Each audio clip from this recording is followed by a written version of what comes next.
Kebetulan pada momentum yang sangat bersejarah, ya, hari ini kita memperingati hari lahirnya Pancasila, sekaligus memperingati Konferensi Asia Afrika, ya, yang kebetulan juga pada konteks hari ini dan juga mungkin di masa yang akan datang, nilai-nilai Pancasila dan Dasar Sila Bandung, spirit Bandung itu masih tetap relevan.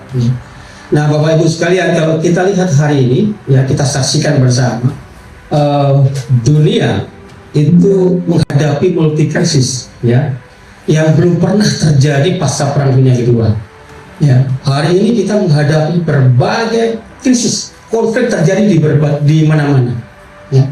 Nah, perang Gaza, konflik di Gaza, ya, banyak korban jiwa yang berjatuhan dari tahun 2023 sampai 2025 saja, ya, di Gaza sudah menelan korban sekitar 70.000 manusia di sana.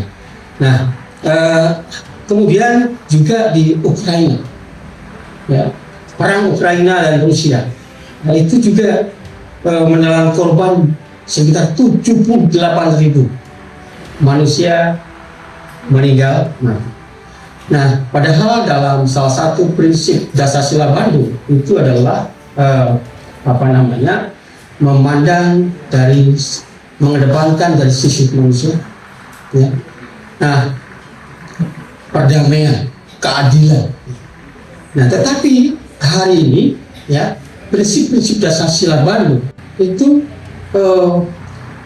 bertolak belakang dengan ada peristiwa hari ini, ya, terjadi perang, ketidakadilan, kesemena-menaan, ya, di mana beberapa negara diintervensi, ya, agresi masih terjadi, bahkan ada kepala negara di Venezuela, ya, Nicolas Maduro itu dipaksa, ditahan, dijemput, ya, ditangkap di negaranya, kemudian diadili di Amerika Serikat dengan dalih macam-macam dan narkoba. Begitu juga perang di Iran.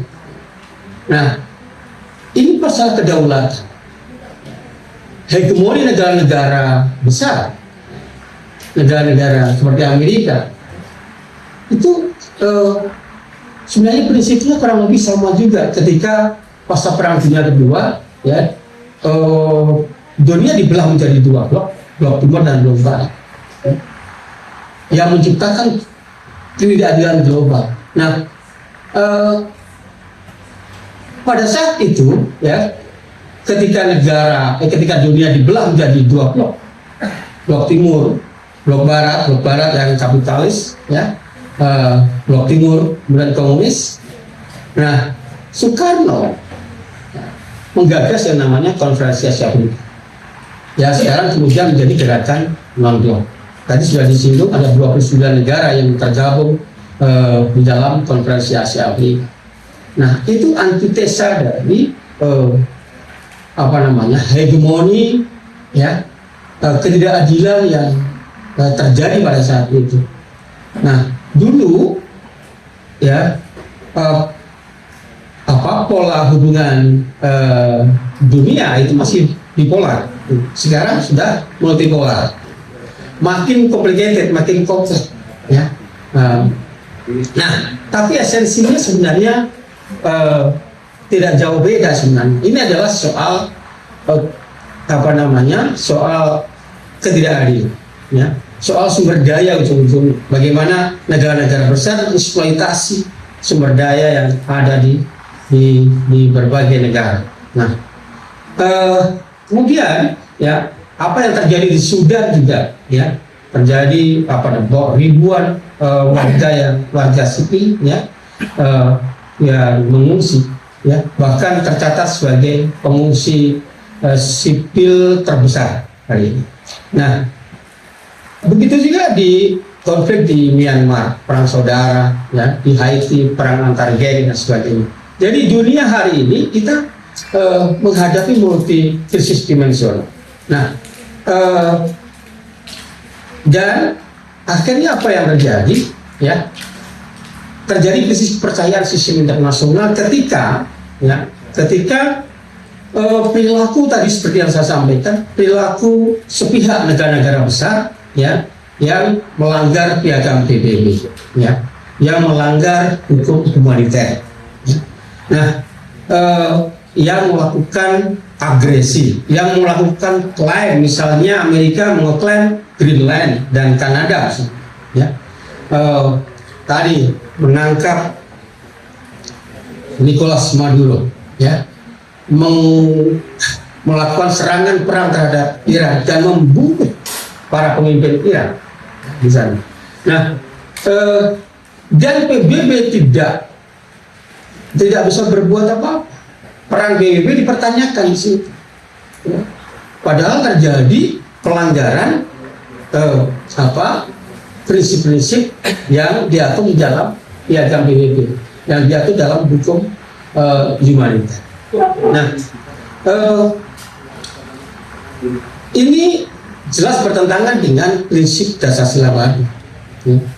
Tadi yang seperti dibacakan ada 10 prinsip tadi. Nah, kemudian Dewan Keamanan PBB juga terjebak dalam konflik juga di antara mereka, terjebak dalam veto. Nah, kemudian juga tatanan finansial global yang tidak adil bagi negara berkembang masih terjadi juga hari ini. Masih negara-negara besar itu yang menguasai. Gitu. Jadi sebenarnya tidak berubah, prinsipnya masih sama, hanya memang terjadi perubahan sistem, skema, cara. Nah, oleh karena itu negara-negara global south, kalau istilah dalam hubungan internasional sekarang global south, kalau Bung Karno itu adalah negara dulu lebih membuat istilah NEVO, kita masih ingat negara-negara yang tergabung dalam New Emerging Force, nah melawan All Devo, all established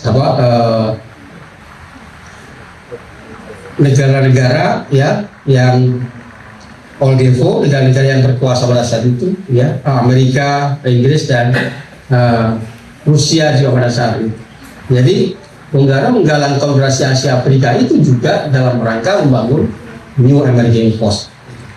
Nah, jadi Bapak dan Ibu sekalian, dunia sekarang ini memasuki fase di mana norma dan prinsip hubungan internasional itu perlu direkonstruksi. Nah, disinilah kemudian kita uji apakah nilai-nilai dasar sila Bandung, nilai-nilai Pancasila itu bisa menjadi solusi alternatif untuk menyelesaikan konflik global yang memicu juga yang menghasilkan ketidakadilan global juga. Nah, menurut saya pribadi tentu meyakini bahwa nilai-nilai Pancasila itu masih sangat relevan dan mampu menjadi pedoman etik untuk menyelesaikan berbagai konflik yang terjadi. Nah, semestinya Indonesia memiliki peran yang sangat signifikan di dalam menciptakan perdamaian, bisa menjadi mediator di dalam menyelesaikan berbagai konflik. Tetapi kan itu tergantung pemimpinnya, Nah, celakanya pemimpin hari ini kan malah tergabung di dalam board of peace, yang ujungnya bukan board of peace tetapi justru board of war, Nah, yang terjadi ujungnya adalah perang. Nah, nanti kita bahas lagi lebih detail juga tentang BOP, Nah, kalau menurut saya memang prinsip-prinsip dasar sila Bandung itu sangat relevan, dan sebenarnya kalau di forum-forum internasional itu sudah mulai diwacanakan kembali, Spirit Bandung itu mulai didorong, sebagai satu kekuatan ya untuk menjembatani ya dan mendorong tercapainya perdamaian di berbagai negara-negara yang terlibat dalam konflik tadi. Nah,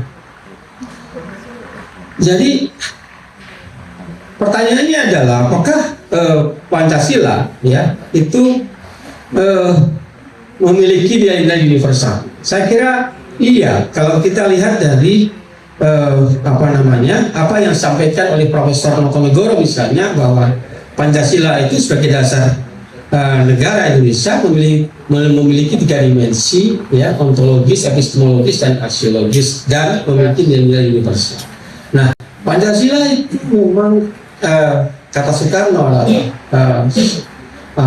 tuntutan budi nurani manusia, pun juga prinsip 10 prinsip dasar Sila Bandung itu juga tuntutan budi nurani bangsa-bangsa di dunia, soal kemerdekaan, kedaulatan, ya, persamaan persamaan hak, gitu ya. Nah, itu tentu menjadi tuntutan semua bangsa tanpa terkecuali. Makanya prinsip-prinsip yang ada di dalam dasar Sila Bandung itu, hasil dari konferensi Jakarta itu memiliki nilai-nilai universal yang relevan untuk menyelesaikan berbagai persoalan yang terjadi di berbagai kawasan.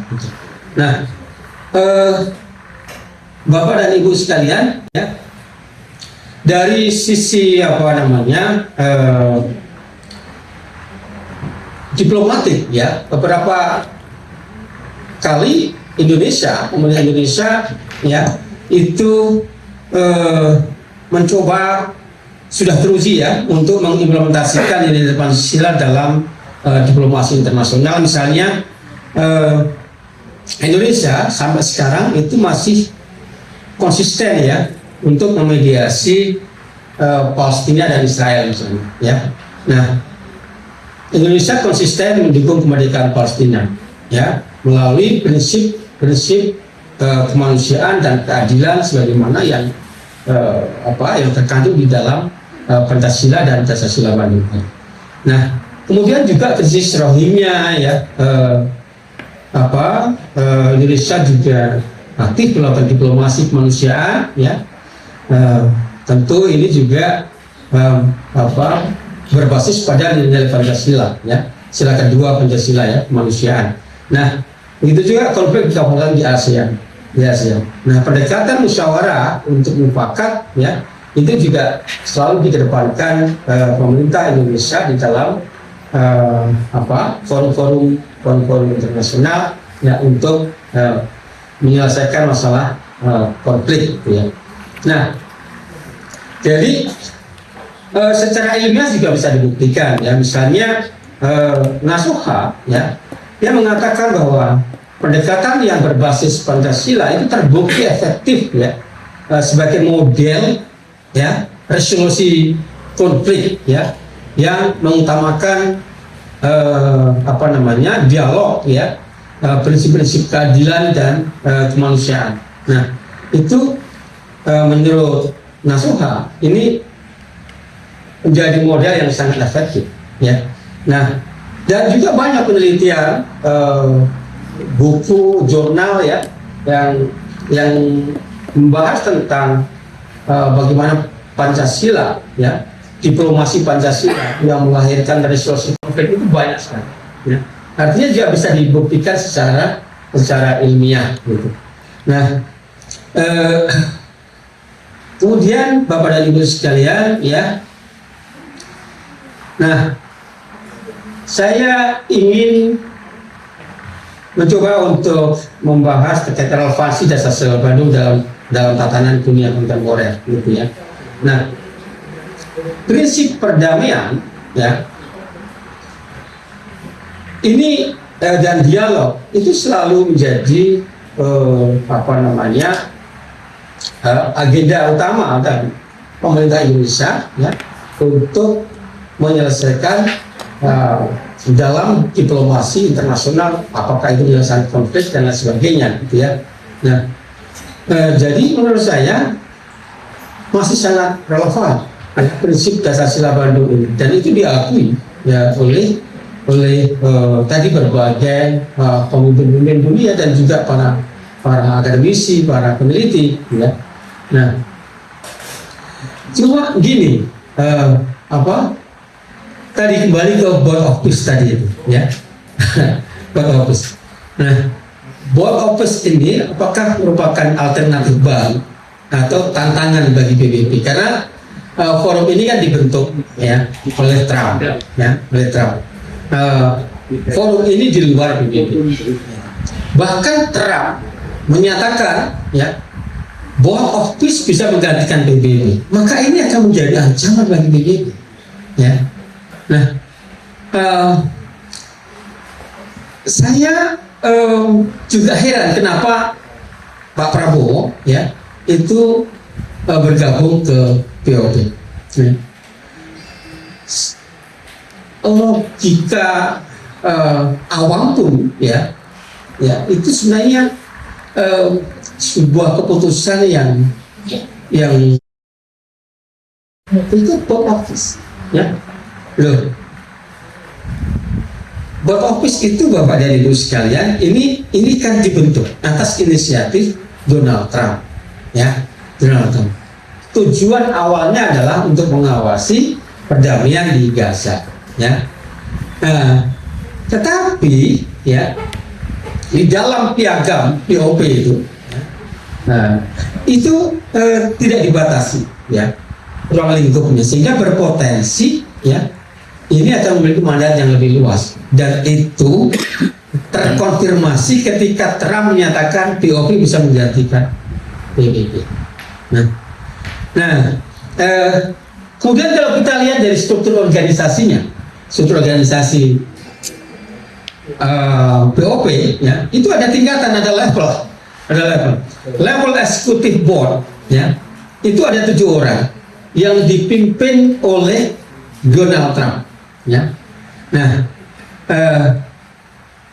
keputusan itu diambil berdasarkan suara mayoritas, ya, suara mayoritas. Nah, 7 orang ini adalah, ya, para sekutunya Trump, gitu, Trump. Nah, kemudian ada level full board. Nah, ada level full board. Level full board itu terdiri dari anggota dari berbagai negara, ya. Nah, keanggotaan permanen. Nah, jadi ada yang anggota permanen, ada yang tidak permanen. Nah, ini sempat disinggung juga oleh Prabowo di waktu menerima Najwa Shihab dan kawan-kawan itu, yang beliau dicecar terkait dengan BOP itu. Nah, itu kalau levelnya adalah full board, itu masing-masing anggota, ya, harus membayar 1 miliar US dollar, gitu. 1 miliar US dollar. Nah, lalu kemudian manfaatnya apa? Pertanyaannya kan gitu, ya kan? Tujuannya tidak jelas. Katanya mau untuk membangun infrastruktur. Ya, jangan-jangan karena Trump ini kan backgroundnya adalah pengusaha, ya, konglomerat, pebisnis. Nah, ini BOP ini adalah kepentingan oligarki Trump, oligarki bisnis. Nah, jadi banyak yang kena jebakan Batman ini para sejumlah pemimpin negara ini. Nah, dari 62 negara yang diundang, itu hanya 25 yang tanda tangan, gitu, ya. Nah, termasuk Indonesia, ya, dari 62 yang diundang. Nah, tapi menariknya adalah negara-negara Barat, ya, seperti Kanada, Perancis, Jerman, Spanyol, dan lain-lain, ini tidak mau tanda tangan, tidak mau tergabung di BOP. Gitu. Nah, dan di dalam BOP sendiri, ya, yang katanya mau menyelesaikan konflik yang terjadi, ya, narasi yang dibangun adalah untuk menyelesaikan kasus masalah Palestina dan Israel, ya.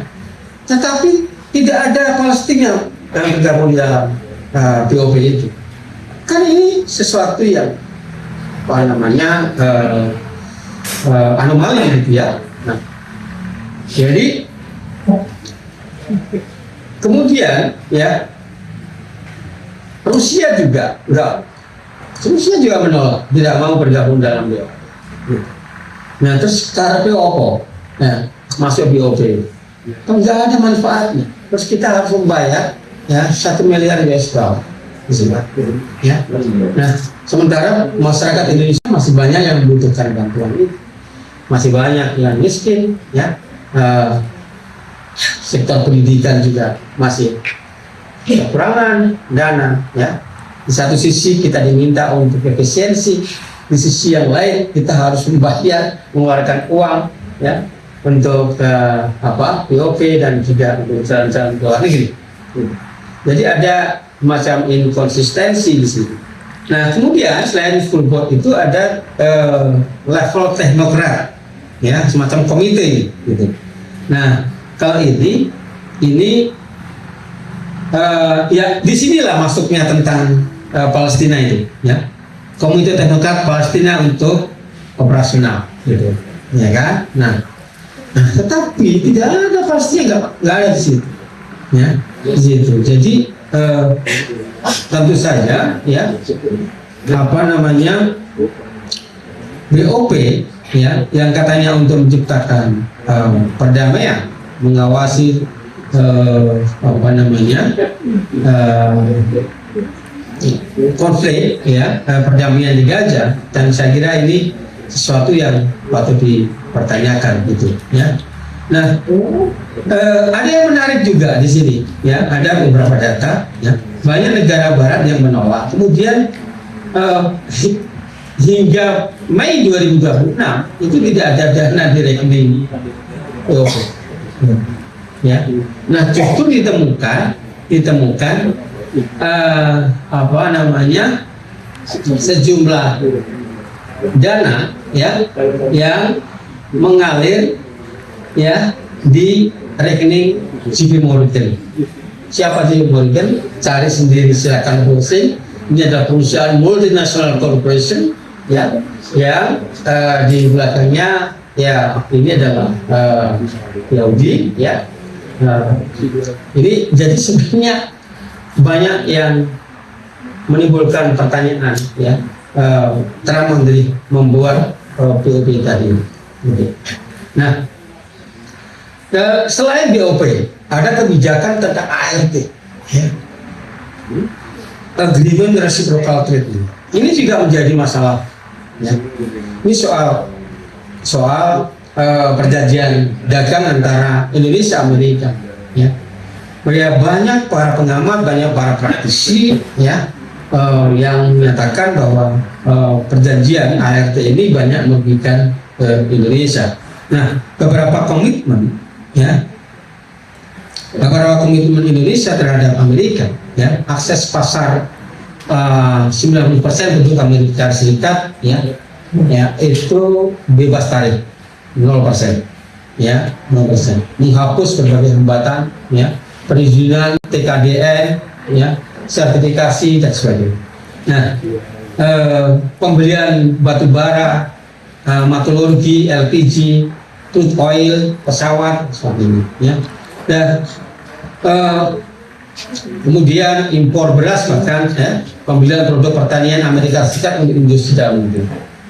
Yang sejahtera adalah petani Amerika, ya. Sementara petani kita miskin, gitu. Nah, lalu apa manfaat bagi Indonesia? Ya, apa namanya? Ya, memang ada tarif 0% untuk produk unggulan, misalnya sawit kita, kemudian kakao, kopi, karet, tekstil, ya. Tapi ketika dihitung secara detail, ya, Indonesia yang nah, Indonesia jadi perjanjian ART ini lebih menguntungkan ekspor secara dari aspek ekspor, ya, ada sisi yang diuntungkan bagi Indonesia, ya. Tetapi di sisi lain adalah menciptakan ketergantungan energi kita terhadap Amerika Serikat, dan ini sudah terjadi. Nah, oleh karena itu perjanjian ini ya patut dipertanyakan dalam perspektif Pancasila misalnya, ya ini tentu tidak adil gitu. Ini melanggar prinsip keadilan, dan itu dilakukan oleh pemerintah hari ini, ya. Nah, sehingga pertanyaannya adalah apakah Indonesia, ya, dalam konteks perjanjian POP maupun ART, ya, apakah Indonesia itu sedang mempertahankan kedaulatan ekonominya atau justru terjebak di dalam relasi dependensi baru. Nah, ini yang menurut saya memang patut kita kritisi, ya. Nah, Bapak dan Ibu sekalian, belum lagi ini soal konflik Iran, ya, Amerika, ya, kemudian Iran memblokade Selat Hormuz. Dampaknya luar biasa terhadap berbagai negara. Di Indonesia, ya, Indonesia itu sekitar 16% impor minyak itu melalui Selat Hormuz, ya, Selat Hormuz. Nah, tahun ini, ya, APBN kita itu mengalami tekanan, ya, jadi sekitar 1,5 triliun, ya, APBN kita jebol. Setiap kenaikan $1, setiap kenaikan $1 harga minyak, ya, 1,5 triliun APBN kita harus dijual. Nah, sementara hari ini, ya, harga minyak mentah harga minyak mentah ini $120. Diperkirakan, ya, oleh para ahli dan para praktisi akan menembus $140. Bayangkan kalau itu terjadi. Nah, indikatornya mungkin akan terjadi. Kalau kita lihat adalah belum, ya, gencatan senjata, ya, kemarin, ya, antara ada perjanjian baru antara Amerika dengan Irak. Tetapi kan di sisi yang lain juga Trump membuat satu pernyataan yang sangat kontroversial dan membuat dunia semakin mencekam ketika dia mengatakan akan melakukan serangan yang lebih dahsyat lagi pada Irak. Ini otomatis pasar akan reaksi, harga minyak akan terus naik. Nah, jadi Trump inilah yang menciptakan ketidakseimbangan global dan ketidakadilan global. Ya. Nah, Korea Selatan itu kan 68% impor minyak, ya, itu juga melalui Selat Hormuz, ya. Nah, cadangan strategis di Korea Selatan itu lumayan lebih lama, ya, dibandingkan Indonesia, gitu, ya. Nah, kalau di Indonesia kan 20 hari, ya, cadangan strategisnya menurut MBG, Mas Bahlil ganteng, gitu. Ya kan, cadangan strategis kita cuma 20 hari menurut MBG tadi, Mas Bahlil ganteng. Nah, sementara Korea Selatan itu masih lumayan 200 hari. Nah, Jepang juga mengimpor 95%, ya, impornya dari Timur Tengah yang melalui Selat Hormuz. China juga 75% impor minyak, ya, itu melalui Selat Hormuz dan juga Selat Malaka. Kalau China dibagi menjadi 2. Nah, ini saya kira perlu kita amati terus, ya, perkembangan ini, tapi jangan sebentar mengamati. Pertanyaannya adalah bagaimana kita melakukan action, gitu, ya. Ya, kita mendesak kepada pemerintah Indonesia untuk lebih tegas, gitu, ya, bila perlu untuk segera keluar dari POP, ya, dan merevisi merevisi perjanjian ART. Sebagaimana Malaysia saja berani. Malaysia itu ketika disodorkan proposal oleh pemerintahan Amerika Serikat, Donald Trump, perjanjian dagang, itu yang membatalkan, memang.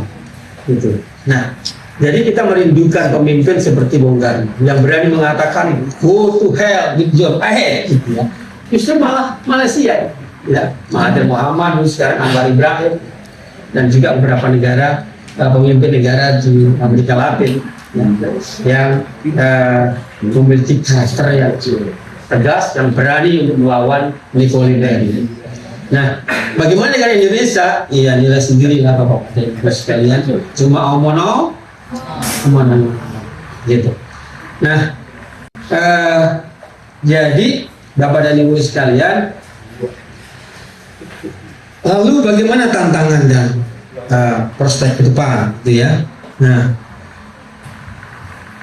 dominasi struktur kekuasaan global yang tidak sistematis ini, ya, terjadi veto oleh Dewan Keamanan PBB, ini juga menjadi tantangan, ya. Di antara anggota-anggota Dewan Keamanan PBB yang selalu veto, di veto, ya. Nah, hasil vetonya itu Amerika selalu seringkali memenangkan keputusan itu. Nah, sementara hasil veto itu adalah melakukan invasi, agresi, ya, serangan dan sebagainya. Nah, akhirnya serangan itu terlegitimasi oleh PBB. Gitu. Nah, sehingga peran PBB hari ini kita pertanyakan. Lagi-lagi belum ada pemimpin yang berani menyatakan keluar dari PBB. Ya. Seandainya sekarang masih hidup mungkin sikapnya akan konsisten, ya. Dia akan keluar dari PBB ketika PBB tidak bisa berbuat apa-apa, ya, dikendalikan oleh negara-negara besar tadi. Nah, ke depan juga, ya, hegemoni negara besar juga masih terus terjadi, kemungkinan akan terjadi, ya, hegemoni, serangan, intervensi yang mengabaikan norma internasional, ya, kemungkinan akan terjadi. Trump sudah menyatakan Spanyol jadi target, Kuba jadi target, ya, setelah Venezuela, setelah Iran. Nah, terus apa ini? Dunia mau dijadikan apa, ya? Nah, ya itulah mungkin kalau itu terus terjadi, kemungkinan prediksi akan terjadi perang dunia ketiga yang mungkin saja akan terjadi. Nah, kemudian kompleksitas kepentingan nasional, ya, versus kepentingan kolektif di negara-negara berkembang atau global south juga terjadi. Di kawasan ASEAN saja kan terjadi ya, antara misalnya di Myanmar, kemudian antara Thailand, ya, di Thailand. Ini juga ini tadi kita menghadapi multi krisis, konflik terjadi di berbagai kawasan. Nah, apakah ini akan terjadi perang dunia ketiga? Kalau lihat indikator-indikator memang bakal terjadi perang dunia ketiga. Nah, entah kapan itu tinggal menunggu waktu. Nah, dan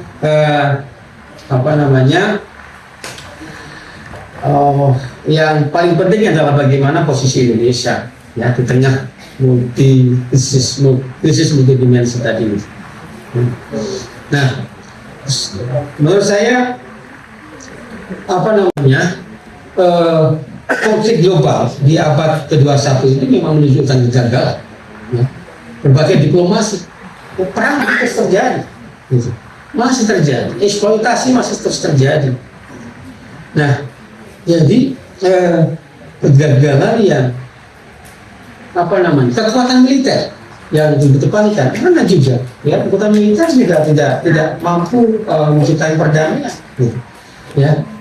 Nah, bahkan militer digunakan sebagai instrumen, ya, untuk melakukan agresi, untuk intervensi dan sebagainya. Dominasi ekonomi, ya, ini juga masih terjadi oleh negara-negara besar, ya. Nah, masih terjadi rivalitas geopolitik, gitu ya. Lalu Pancasila dan Dasar Bandung, ya, Isi Bung Karno dalam Public Award ini itu hari ini sangat relevan, ya. Pemikiran Bung Karno itu menawarkan paradigma alternatif, tergantung bagaimana kita dan terutama pemerintah Indonesia, ya, mau jadi penerima suruh bawa maknya Trump, ya, atau menjadi